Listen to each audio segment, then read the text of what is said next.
మీరు ఎప్పుడైతే ఒక ఫ్రీడమ్, ఎలాంటి ఫ్రీడమ్ అంటే చెప్పుకునే ఫ్రీడమ్ మీరు ఎప్పుడైతే ఇవ్వగలుగుతారో వాళ్ళు మా నాన్న మా అమ్మ వింటారు కదా అనేసి వాళ్ళకు ధైర్యం వచ్చి వాళ్ళు చెప్పుకుంటారు.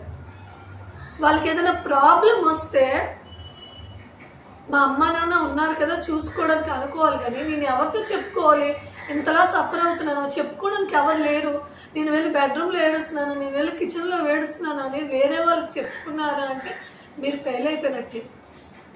నేను అందుకే చెప్తున్నాను ఏంటంటే సొసైటీ అనే ప్రెజర్ని దయచేసి పిల్లల మీద పెట్టకండి.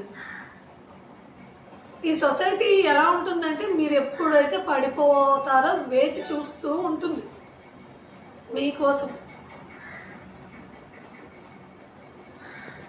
మీరు పడిపోయిన క్షణం మీరు ఎవరి కోసం అయితే ఏ సొసైటీ కోసం ఆలోచించారు వాళ్ళే హ్యాపీగా ఫీల్ అవుతారు. అందరికంటే హ్యాపీగా ఫీల్ అయ్యేది వాళ్ళే.